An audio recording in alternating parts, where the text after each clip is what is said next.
In the frozen heart of Montana, an aging veteran named Walter Hayes thought his wars were long behind him.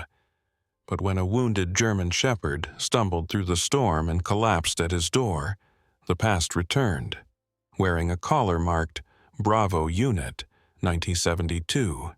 Who sent this dog through the snow? Why did the name of a fallen soldier still echo in its tag?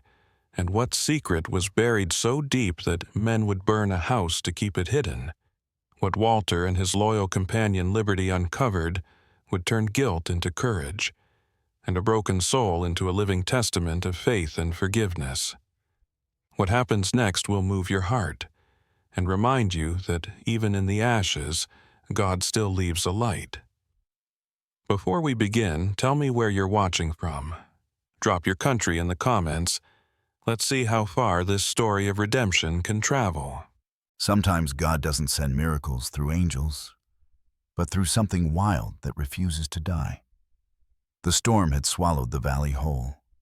Lightning ripped the Montana sky open, and rain fell in thick, punishing sheets. In the distance, between the trees and the broken fence line, something moved. Fast, desperate. A dog of the German shepherd breed, large but painfully thin, was running for its life. Mud splashed beneath its paws, blood streaking behind in crimson lines that vanished into the water. Its breathing came in ragged gasps. Every step was a struggle against exhaustion and terror. Behind it, a low growl rolled through the thunder, not from the sky, but from the woods. The animal flinched, glancing back once, eyes wide with pure fear. Another flash of lightning tore across the sky, and for a single instant, its eyes gleamed gold, full of something deeper than instinct, desperation, plea, hope. Up on the hill, through the blur of rain, the faint light of a cabin flickered. The dog stumbled toward it, its body trembling violently, claws scraping the porch as it reached the door. And then it collapsed, whimpering, soaked in mud and blood.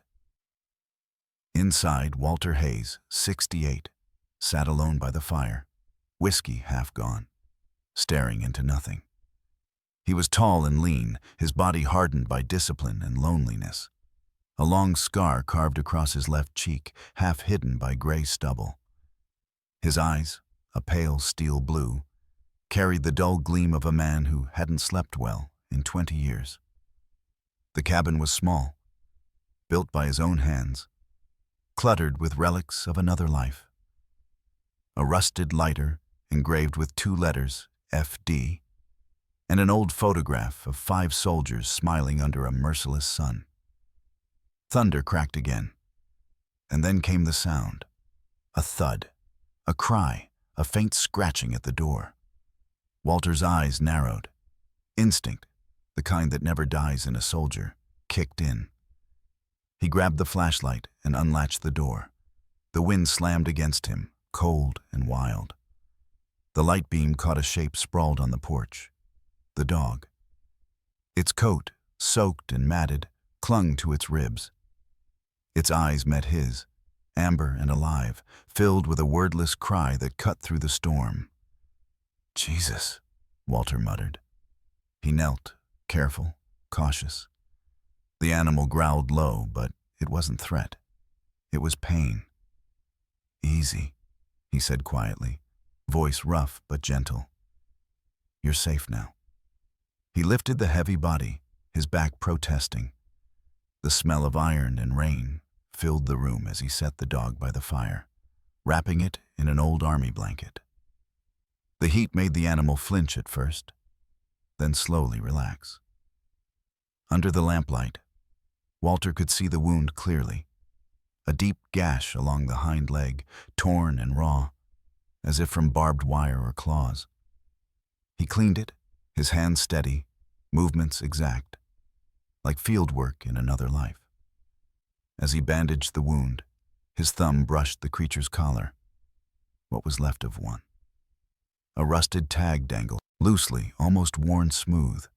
He brought it close to the light. The word scratched into the metal stopped his breath. Liberty. For a moment, time froze. That name, it had been the name of Frank Delaney's dog, their unit's K9. Loyal, fearless, the kind that would charge into fire for its handler. Both Frank and the dog had vanished the same night. Everything fell apart. Walter stared at the tag, his throat tightening. He turned toward the dog again. "No," he whispered. "That's impossible." The animal opened its eyes, meeting his gaze with something too knowing, too familiar. Its tail thumped once against the floor. Then it slowly pressed its head against his leg, as though it had just come home. Walter exhaled shakily, running a trembling hand down its neck. "All right, Liberty," he murmured. "Guess we're both still breathing." Hours passed. The fire burned low, shadows creeping across the walls. The storm quieted to a soft drizzle. Walter dozed off in his chair, lighter still clutched in his hand. The initials FD glowed faintly in the firelight. Frank Delaney, his brother in arms. Gone 50 years now. When morning came, the light was sharp and cold. Walter woke to find the cabin filled with silence, the kind that hums before something breaks. He leaned forward, scratching Liberty's ear. "We made it through the night, boy," he said softly. But Liberty didn't move. Its eyes were open, locked on the door. The fur along its neck bristled. Walter followed its gaze. There, faint but clear, were muddy footprints on the porch. Not paw prints, boot prints, fresh. Walter froze. He stepped closer, the floor creaking beneath him. The prints led up to the door and stopped there. Slowly, his hand tightened around the lighter. He flipped it open, the flame catching for a heartbeat, reflecting in Liberty's golden eyes. "Someone was here," he whispered. The wind outside shifted, carrying the sound of distant movement, a crack of twigs, a retreating echo between the trees. Walter looked down at the dog, the scarred creature now standing alert beside him, its body trembling, but ready. The same resolve glimmered in both pairs of eyes, man and beast, united by fear and something darker. The storm had passed, but the hunt had begun. Memory has the shape of footsteps. The farther you walk, the deeper they sink. Morning came pale and brittle, the air so cold that every breath Walter took turned to frost. The storm had passed, but the world outside still felt heavy, weighed down by the silence it left behind.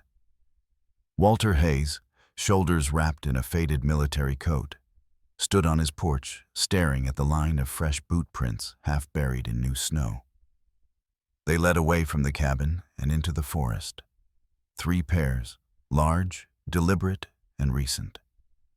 Liberty stood beside him, alert, his fur bristling against the wind. The dog's nose twitched, tracing a scent invisible to Walter's tired human senses. Whoever they were, they came close. Walter muttered, the words barely escaping his lips. The cold stung his lungs. He crouched, running a calloused finger along one of the imprints. Heavy, deep, military issue. Whoever had been there had stood for a while, watching, listening, then walked away. He rose slowly, his knee aching, and turned toward Liberty. "You smell it too, don't you, boy?" The dog gave a low growl, deep in his throat. "Yeah," Walter said quietly. "That's what I thought." For the rest of the morning, Walter busied himself stacking firewood, though his eyes kept flicking to the tree line. Liberty never strayed far, always circling the cabin's perimeter, every muscle taut. The dog's leg had begun to heal, but a faint limp remained, a reminder of what it had run from. Walter couldn't shake the thought that someone had sent it here. Maybe as bait, maybe as a warning. By afternoon, the sun came weak and low through the pines, turning the snow into mirrors of pale gold. Walter filled his canteen, whistled once, and Liberty trotted after him as they followed the trail into the woods. The path wound down toward a frozen lake that glimmered faintly through the trees. Halfway there, Liberty stopped. His ears flicked and his body stiffened. Walter followed his gaze to the edge of the lake where the ice glowed blue beneath a crust of snow.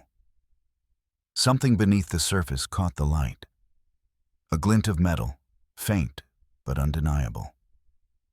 Walter knelt, brushed away snow, and found a tarnished military insignia pressed beneath the ice.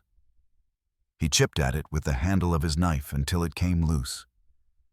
A small metal badge, dented and corroded. The engraving was still visible. Bravo Unit, 1972. Beneath it, crudely scratched by hand, were two words that stopped his heart. Forgive me. Walter's fingers trembled. That was Frank's handwriting. He would have recognized it anywhere. His old friend had carved that phrase on letters, in notebooks, even on the back of his helmet. Forgive me, Frank used to say whenever his conscience got heavier than his courage. The wind picked up, biting hard against Walter's face. He stared across the lake, his mind replaying the night of the ambush. The smoke, the screams, the orders that should never have been followed. What the hell did you do, Frank? He whispered. Liberty barked sharply, snapping him from the memory. The dog circled the shore, nose pressed to the ground. Walter followed, boots crunching through snow until they reached a small clearing where the trees leaned inward like conspirators. There, half buried under ice and roots, stood a crude wooden cross, broken and leaning. On it hung a strip of faded red cloth, the kind his unit used to mark casualties in the field. The sight made his stomach tighten. Walter knelt, brushing the snow from the wood. His gloved hand shook.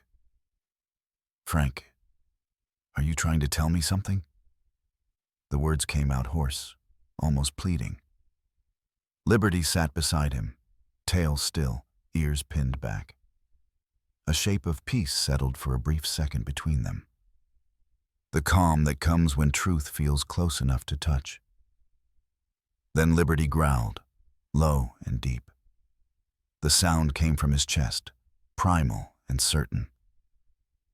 Walter looked up. The forest had gone utterly still. He turned the badge over in his palm, hoping for clarity, and saw something he hadn't noticed before. Tiny etched letters along the rim, faint but legible under the light. If you're reading this, they found us. Walter froze. His pulse thudded painfully in his throat. Liberty's growl rose into a bark. Walter stood, scanning the trees. His old instincts returned, eyes sweeping, shoulders squared, heart pounding in that old, awful rhythm. A flicker of movement caught his eye. 3 figures, faint and shifting between the trunks, dark shapes against the snow. Too far to see faces, but close enough to feel watched. He slipped the badge into his pocket and whispered, "Easy, boy. Don't run. We walk." They backed away slowly, footprints filling with snow almost as soon as they were made. When they reached the cabin, the horizon had turned gray again. Walter closed the door, slid the bolt, and sat heavily in the chair by the fire. Liberty paced, restless, tail stiff. Walter took out the lighter, Frank's lighter, and turned it in his hand, the initials FD, glinting faintly. "What did you drag me back into, old friend?" The dog stopped pacing and stared toward the window, growling softly. Outside, through the fading light, 3 shadows stood just beyond the tree line, still as gravestones. Then one lifted a hand in a small, deliberate wave before fading into the dark. Walter sat motionless, every nerve alive, the lighter clenched tight in his palm. He looked down at Liberty. "We're not alone anymore, are we?" The dog's ears flicked, his golden eyes gleaming in the firelight. The sound of distant boots crunched once, twice, then vanished into the snow. And as night settled over the forest, Walter realized the past hadn't just come knocking. It had already walked in. War never dies. It only changes its name to memory. That night, the wind howled through the valley like something alive, a restless spirit sweeping down from the mountains.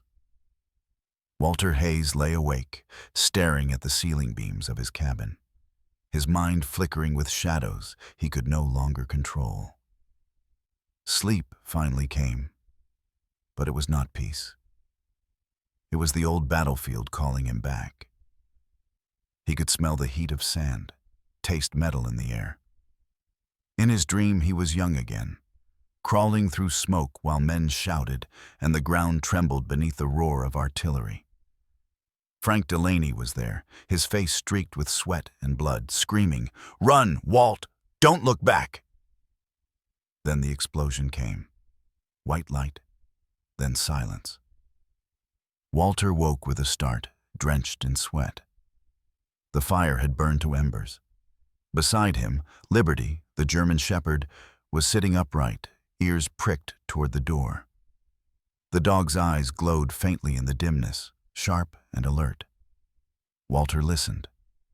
The wind had stopped, but in the distance, something creaked. A branch?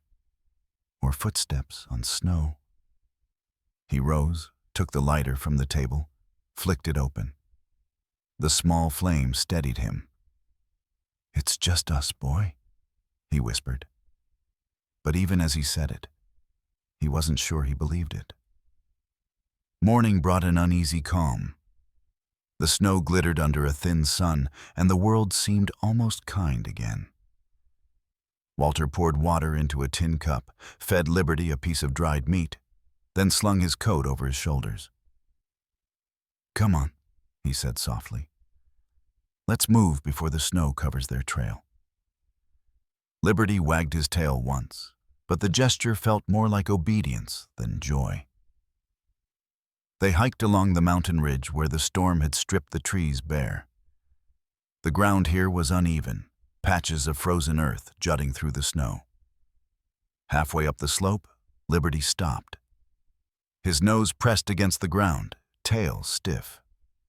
Then he began to dig, paws throwing up snow in a frenzy.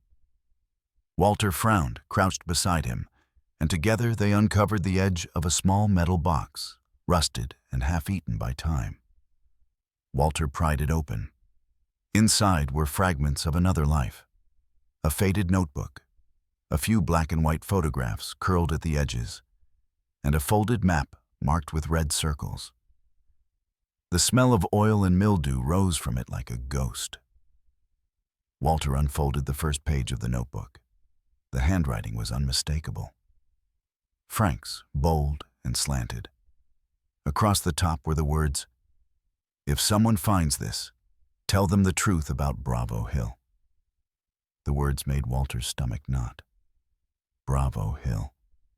He hadn't spoken that name aloud in decades. It wasn't a battle. It had been a mistake. A tragedy buried beneath paperwork and silence. He could still see the hill in his mind. The flames, the civilians, the orders barked by men who never looked back. Frank had argued, pleaded, then vanished in the confusion. And Walter had followed orders. Now the truth sat heavy in his hands, cold as the metal box itself. He turned to the photographs. 5 men smiling at the camera, one of them Frank, another himself, younger, unbroken. In the corner of one photo, barely visible, was a 6th figure. Someone standing in the shadows, face turned away. The back of the photo carried a note in faint pencil. "Not all ghosts are dead." Walter's breath caught. "What were you trying to tell me, Frank?" he murmured. Liberty whined softly, his head tilted. The dog's eyes were locked on something beyond Walter's shoulder. He turned slowly. Near the ridge, smoke was rising, a thin gray ribbon curling into the sky. Not fire, not camp smoke. Something colder, more deliberate. He packed the notebook and photos into his coat and climbed toward the ridge. From there, he could see the valley below, a flat stretch of white leading to the distant line of trees. And in that emptiness, something moved. 3 figures again, black against the snow, walking in formation. Their pace was steady, unhurried. They didn't look lost. They looked like men who already knew where they were going. Walter watched until they disappeared behind a rise. His breath fogged the air. "We're being followed," he whispered. They started back down the mountain, snow crunching beneath their boots. The cold cut deeper now, the silence sharper. Halfway home, Liberty froze again. He pawed at the ground near an old tree stump, its bark blackened as if scorched by lightning. Beneath the roots, the dog uncovered a second object, a dented metal tag on a thin chain. Walter brushed away the dirt. The letters were worn, but he could still read them. Delaney, F. His hand shook. "Frank." The name felt foreign on his tongue, as if saying it might summon something from the dark. He knelt there for a long moment, the dog pressing close to his side. The past had begun to stitch itself back together, piece by painful piece. The wind picked up again, swirling snow into small tornadoes around them. Walter pocketed the tag and whispered, "We can't stay here, boy. Not if they know." When they reached the cabin, dusk was falling. The sky turned the color of iron, and snow began again, soft, endless, erasing their tracks. Inside, Walter placed the notebook and the tag on the table. He lit the lantern, its glow casting long shadows across the walls. He sat in silence for a while, the lighter turning between his fingers. Then, faintly, from outside came a sound, the scrape of boots on frozen steps. Liberty rose, ears pricked, eyes burning gold in the lamplight. Walter motioned him to stay silent. He moved to the window and peered through the frosted glass. There, at the edge of the clearing, stood a man. He was tall, broad-shouldered, wrapped in a dark overcoat dusted with snow. Even from a distance, Walter could see the hard lines of his face. Square jaw, short cropped hair gone silver at the temples. His posture was unmistakably military. And though the years had changed them both, Walter knew that face. It was Captain Raymond Cole, his former commanding officer, the man who had given the order at Bravo Hill. The captain's eyes lifted toward the cabin window, meeting Walter's gaze through the glass. He didn't move. He didn't smile. He just stood there as the snow fell quietly between them. Walter's pulse quickened. The lighter slipped from his hand and hit the floor. Outside, Captain Cole turned slowly, and without a word, disappeared into the trees. Walter whispered, almost to himself, "They found us." Liberty's low growl filled the silence, and somewhere deep in the forest, a voice carried on the wind, faint but clear. "Forgive me. Not everyone dies in war. Some live to carry its sins." Night fell hard and fast over the valley. The wind roared down from the mountains, shaking the cabin walls as if the forest itself had come alive. Inside, Walter Hayes sat at the edge of his cot, his breath shallow, his hands clasped tightly around the lighter engraved FD. The tiny flame flickered, trembling as though it sensed what was coming. Across the room, Liberty, The German shepherd lay by the door, eyes fixed on the window, his body tense and motionless. The dog's fur gleamed under the lantern light, a mix of gold and shadow, noble, silent, and unyielding. Walter had spent the day replaying every word from the night before, the flare burning red in the sky, the missing Captain Cole, the faces of Torres and Harmon carved with fear and guilt. The truth was circling closer now, no longer a ghost, but something with breath and shape. A sudden sound sliced through the howl of the wind, footsteps on snow. Heavy, measured, coming closer. Liberty's ears shot up, a growl rumbling low in his chest. Walter reached instinctively for the revolver on the table, then stopped himself. Violence had taken enough already. "Stay," he whispered. The latch rattled once, twice. Then the door burst open, snow and smoke spilling in. 3 men stood silhouetted against the night, flashlights blinding him. The one in front had a hood drawn tight around his face. His voice was rough, strained. "We don't want trouble, Hayes. We just want the dog." Walter squinted through the glare, his voice calm but cold. "You'll have to take him through me." The second man stepped forward, younger, lean, with a nervous twitch in his jaw. "You don't understand," he said quickly. "That dog isn't what you think it is." Walter frowned. "And what do you think it is?" Before the man could answer, the third stepped out of the shadows. He was broad-shouldered, dressed in a military overcoat too fine for a vagrant. His hair was gray, his face weathered, but his eyes burned with authority and bitterness. It was Captain Raymond Cole. "Hello, Sergeant," Cole said, his tone sharp as glass. "Still keeping trophies from the old days?" Walter froze. "Cole, they said you were missing." "I was," Cole said quietly, "until I realized you had something that belonged to me." His gaze flicked toward Liberty. "That dog isn't yours, Hayes. It's a remnant, a project from the division. You think it's a miracle, but it's evidence, and you were never supposed to see it." Walter's jaw tightened. "You mean to tell me Liberty was part of your goddamn experiments?" Cole's expression didn't change. "Intelligence Division's orders. Bravo unit was more than a combat team. We were testing animal field synchronization. Data went missing the night Delaney died. I think you picked up where he left off." The words hit Walter like a blow. The lighter slipped in his hand. "Frank knew," he whispered. "That's why you killed him." Cole's eyes flashed. "He disobeyed." Before Walter could move, Liberty lunged forward, teeth bared, barking with a fury that shattered the stillness. Cole stumbled back, light swinging wildly. The second man cursed, grabbing for the dog, but Liberty bit into his sleeve, ripping fabric.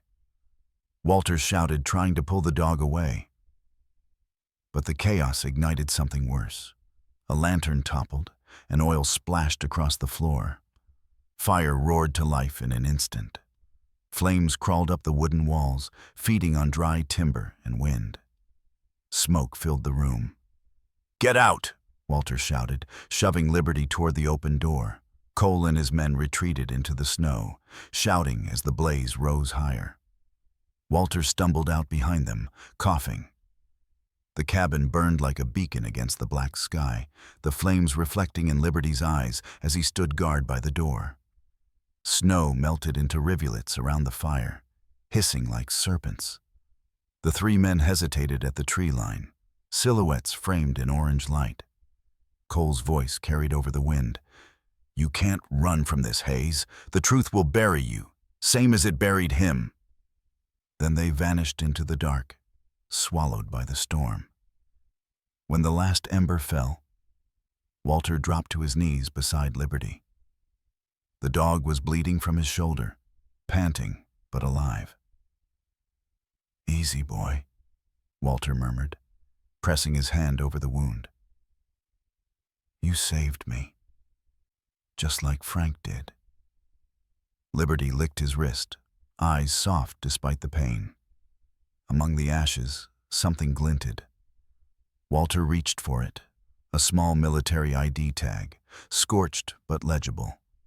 He wiped the soot away. "Cole, R. Bravo Unit Intelligence Division." Walter stared at it for a long moment. The man had left his name behind. Whether by mistake or intention, he couldn't tell. The storm began to die, snow drifting over the smoldering remains.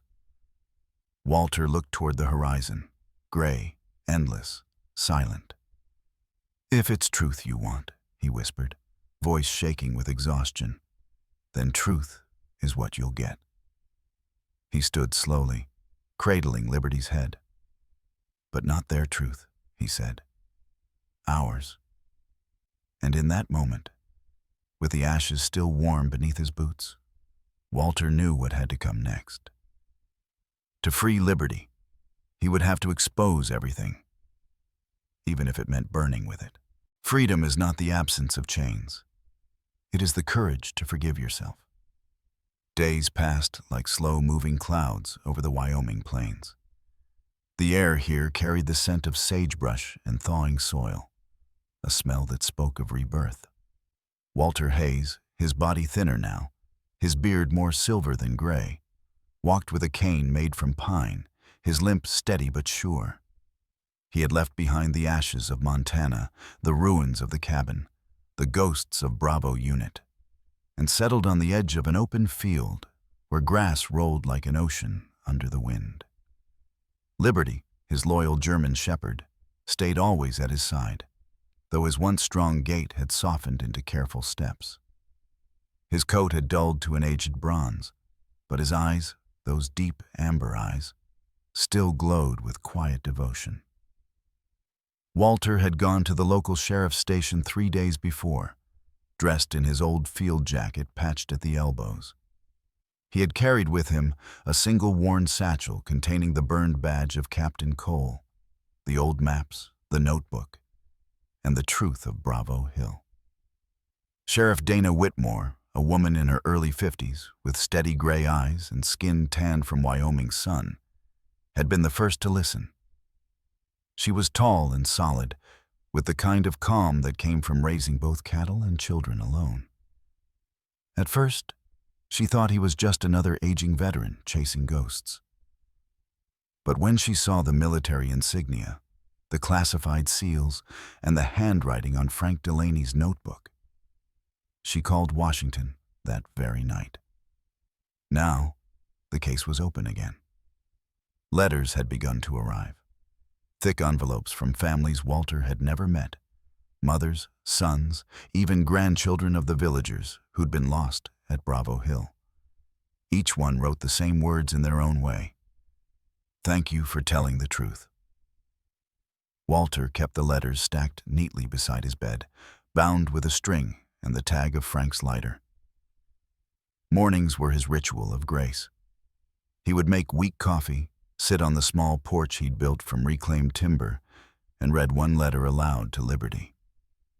The dog listened as if he understood every word. "See that boy?" Walter would murmur, voice rough with age. "They forgave me before I even learned how."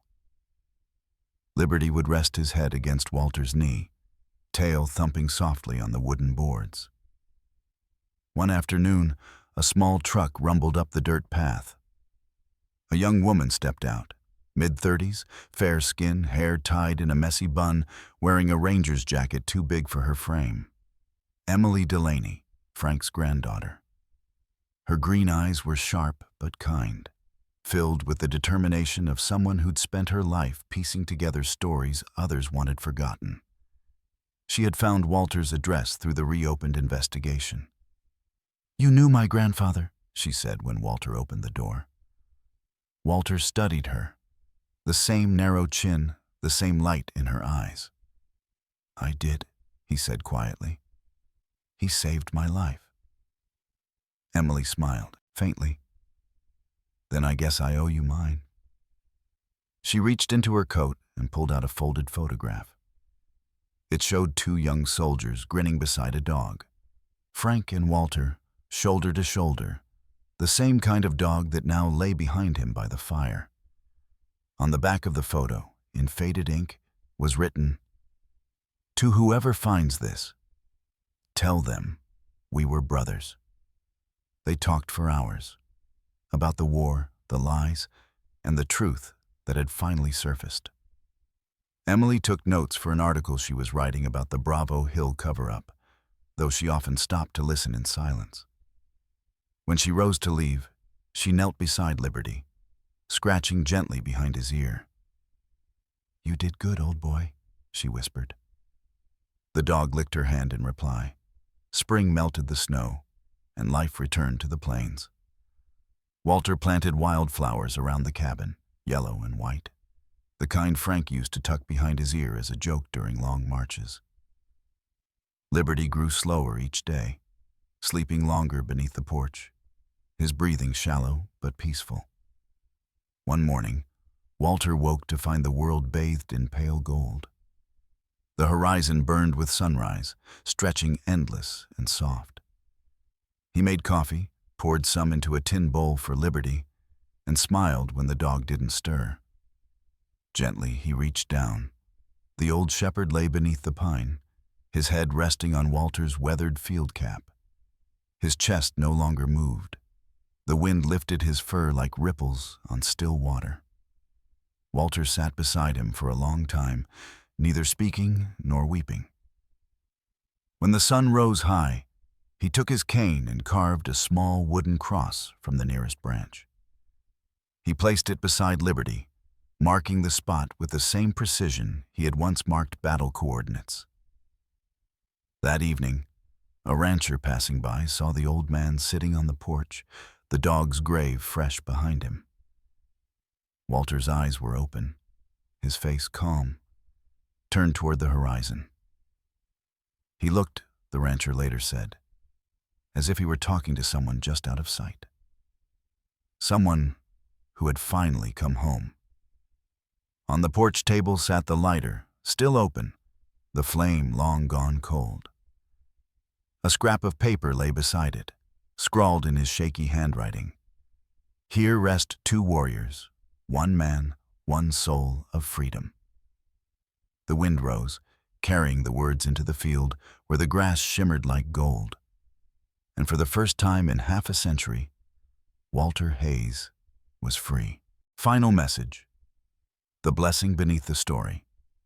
Sometimes miracles don't arrive in bursts of light or wings of angels. Sometimes they come quietly, in the shape of an old man learning to forgive himself, and a loyal dog who never gave up on him. Walter and Liberty remind us that redemption isn't about erasing the past, but walking through it with faith. Like the snow melting into spring, God's mercy melts even the coldest hearts when we dare to face our truth. In every act of loyalty, every moment of love, there's a whisper of something divine, a reminder that no life is too broken for grace. If you're watching this, perhaps the miracle you've been waiting for is already beside you. In a friend's kindness, a pet's devotion, or the quiet peace that comes after forgiveness. So, hold on to that faith, because the same God who guided a lost soldier and his dog through the storm still guides you now. May the Lord bless every soul watching this story. If it touched your heart, please share it to spread its light. Leave a comment to tell us where you're watching from, and subscribe so we can keep bringing you stories of hope, grace, and the unshakable bond between humans and animals. May God watch over you, and may you always find your own liberty in this world.